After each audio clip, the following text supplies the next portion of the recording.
Benn makes his return and Jose Zepeda gets dominated by Richardson Hitchens. That was tonight's main event on DAZN here in the U.S., in Orlando, Florida. Benn made his return. It was, I think there was a whirl of controversy, let's say this, as he's not yet been passed by the British Board of Boxing Control. He was passed by the Florida Commission, and he was in the ring tonight against, I forget the guy's first name, but Orozco. He had a Antonio Margarito-esque style mullet. He was from Mexico. Dude was tough, like Margarito. Maybe not as good, but certainly tough like Margarito. And he gave Benn a lot of work. Benn won the fight. There was no controversy there. But I felt like, there was also some things that Benn, in the 10 rounds, could have used, obviously. He could have used the work, and he got the work in.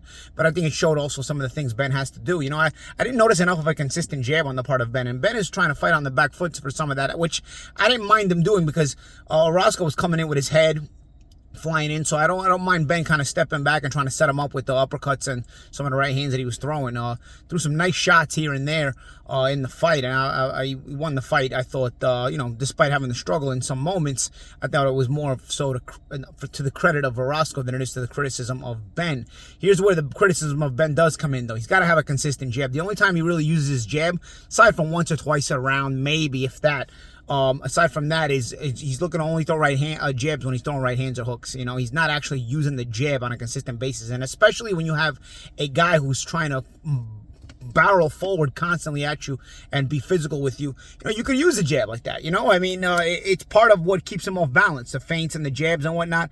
I don't know if Benn got used to this newfound power that he got in the last in the recent his recent fights. Where that newfound power comes, is strictly up to everybody else to make up their mind. But I don't know if he got used to that, and so now he's almost overcompensating trying to throw power. You got a guy who's a stubborn guy, and in my experience of Mexican fighters, if they were stubborn like this, you almost wanted to let sleeping dogs lie. And what I mean by that is, you want to let sleeping dogs lie, and that you don't want to bother engaging them too much because they just get more and more woke up, and they make the fight tougher on you. Just beat them with the jab, feints, jabs, stepping around, keeping changing range on them, and before they realize they're in a fight, the fight's over and they lost every round. But if you engage them, I'm telling you, there are Mexican fighters that are like this. A lot of Mexican fighters are like this. If you engage them, they'll get more brave. And then all of a sudden, you got a more difficult fight on your hands because now the pace of the fight changes permanently, and you've got to deal with that. And Benn never really got the jab going, and I really felt like it's something that he could use, especially that he can go backwards the way he was showing at times and set up punches.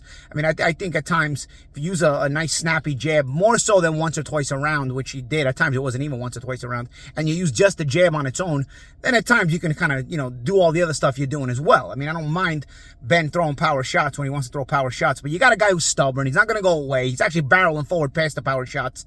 So I think sometimes what you do is you end up outsmarting him, using your jab, using situations for yourself where you can control the pace a little bit better and more so frustrate him than anything else. When you engage a guy like Orozco and he believes it makes him believe more he can win the fight, because even though he's not getting the best of the exchanges, he's still landing, he's still having some success, and you give him more belief in that way. Instead, when you beat guys like this where you just beat them on the jab and mix up your power shots with your jabs and stuff like that, jabs on their own, by the way, not that's what I'm trying to say, in those spots, they almost get frustrated and they end up making more mistakes for you.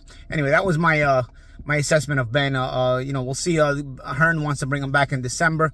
We'll see if the issues with the BBFC are settled by that point, and we'll assess them in the future. I want to see if he works on those things. Richardson Hitchens is going to get criticized for being too boring tonight. I can already see it over the writing on the wall. I thought Richardson Hitchens fought a masterful fight. And you know what? People like this get criticized for running. He didn't run, man. I don't know. Maybe in the first round he moved a little bit more than he needed to, but he's still settling into the fight. But after that, he's changing range ever so subtly. And other than that, he's also getting off first most of the time. He's dropping feints. He's changing his varying his attack to the body and head. Or maybe he could attack more to the body a little bit more often than he does. But he's mixing in those jabs. He's mixing in those range changers, speed, mixing up the speed on his punches. he made Jose Zepeda put his hands in his pocket while being in range, essentially, at middle range. It's not like he ran around the ring and Jose Zepeda couldn't find him. You know what I mean? He was right in front of Jose Zepeda a lot of times. Zepeda has his own hands in his pocket because he was so out of his depth with the skill set of Hitchens. I feel like guys like Hitchens are misunderstood as far as the way their boxing is judged. Yes, okay, if you're looking for rock'em sock'em, or if you're looking even for a lot of action, sure, this fight is not the fight for you. But that also goes on Zepeda for not engaging Hitchens, for falling and taking the bait of what Hitchens is giving, because Hitchens isn't running. Hitchens is right in front of you. It's a lot of the criticism that Mayweather used to get as well, and guys like that. But ultimately, Hitchens dominates Zepeda. Some people may say, oh, Zepeda's not the same, but bro, you know what? Nobody made him look like this before. Only Hitchens did. Or Hitchens is the first one that makes him look like this. So you got to give Hitchens his credit. And I think Hitchens has established himself in the 140-pound mix legitimately and definitively. You know, I think there was always the promise there.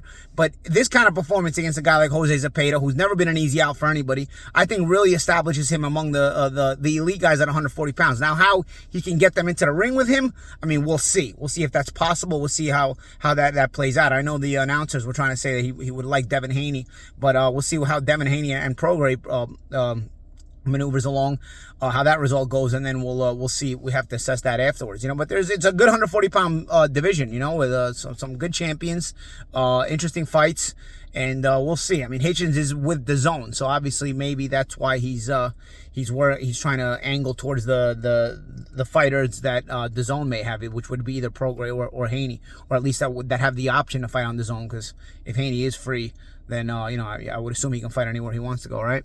So we'll see. I mean, we'll see how that plays out. I think Hitchens is a good fighter. I think you may have to match him accordingly if you want to see exciting fights, physical fights. Otherwise, he's going to be doing this to a lot of guys.